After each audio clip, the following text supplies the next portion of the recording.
Leatherwork reached its peak many centuries ago and was developed early in the Islamic lands.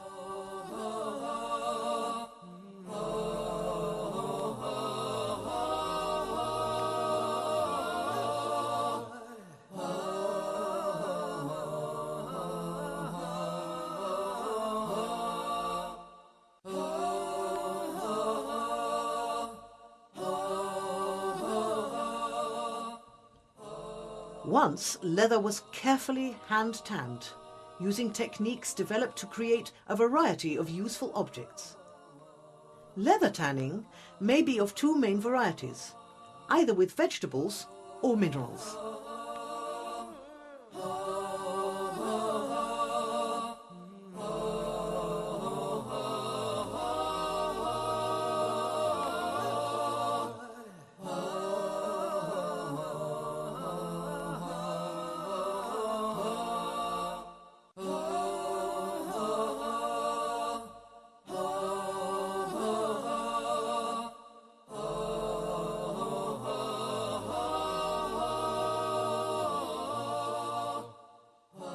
The name tanning is derived from the ancient vegetable method of leather preparation. This method uses tannin, which is found in tree bark, and prevents the leather from being rendered unusable by bacterial growth. Chemicals, naturally found in certain minerals, are also used to prepare raw skins after the lengthy cleansing process.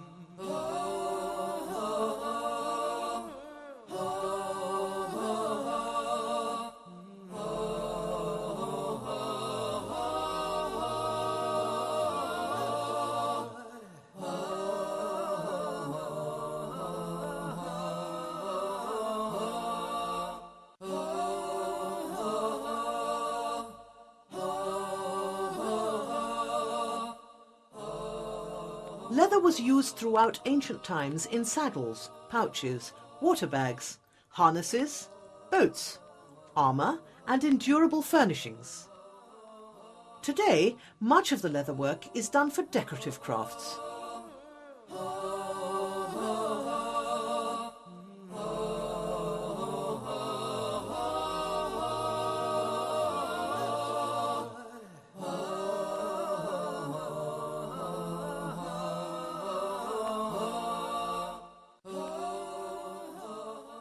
These ornaments often include Islamic themes and motifs. Many Muslim households may have Quranic verses hand-painted on leather. These surahs are usually placed in homes or businesses and refer to specific passages of the Holy Quran.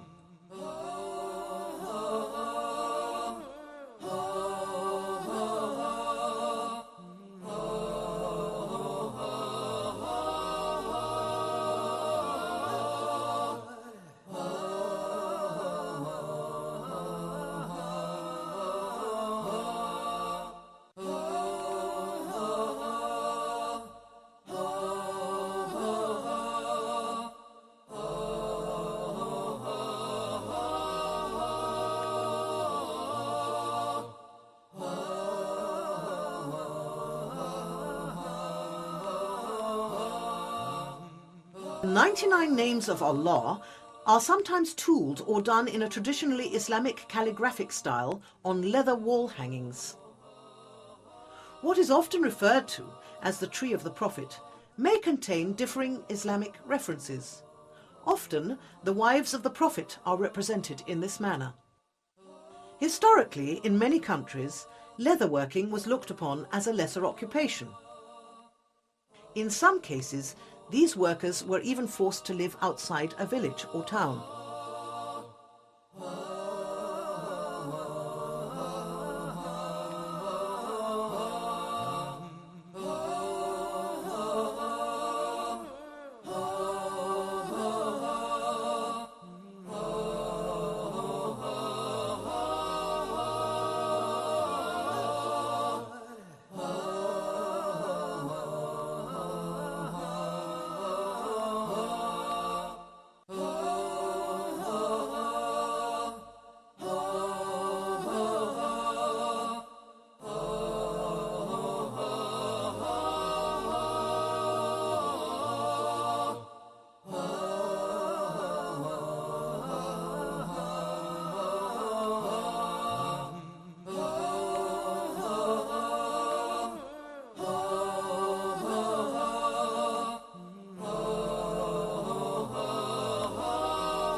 This was due to the strong odour, almost noxious, caused by the lengthy tanning processes.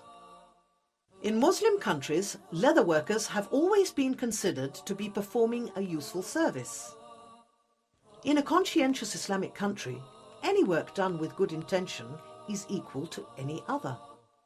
Today, leather workers remain dedicated and skilled.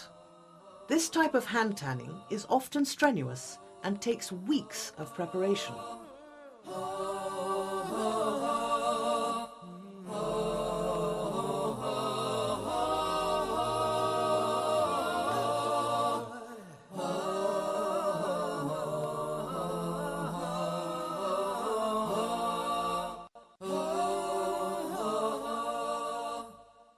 Animal skin, such as a cow, sheep or other animal, is washed and prepared.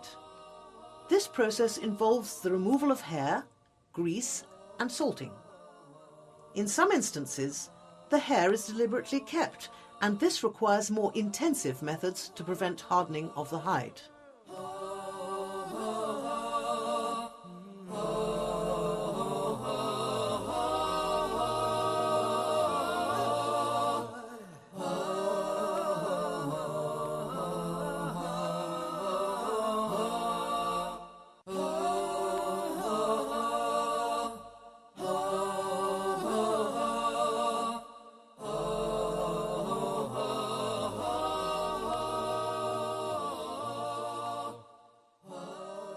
The preparation consists of forcefully rubbing very coarse salts into the hide.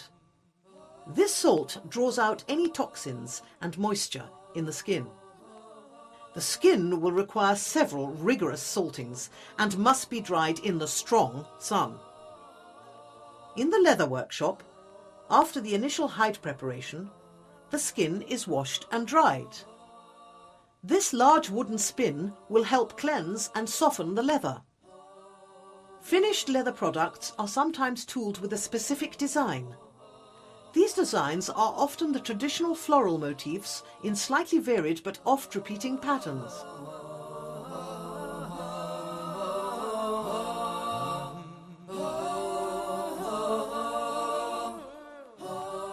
To create a leather wall hanging requires a technique similar to sewing a patchwork quilt. The leather, of course, is more difficult to work with and requires the use of hole punching and leather strip weavings. The graceful shapes are woven together, often in subtle variations of monochromatic tones, to form a final pattern. The typical geometric patterns are sometimes combined with a curving, almost leaf-like shape to create a symmetrical and dramatic finished work.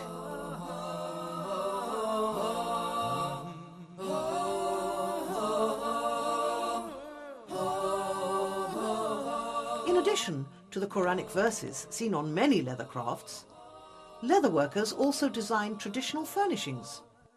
These leather seats are low to the ground and have been used for centuries. Their shape and design are typical of the Saharan nomadic peoples.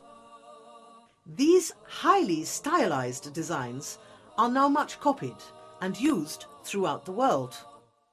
The original work and ancient patterns can still be found in many Islamic countries.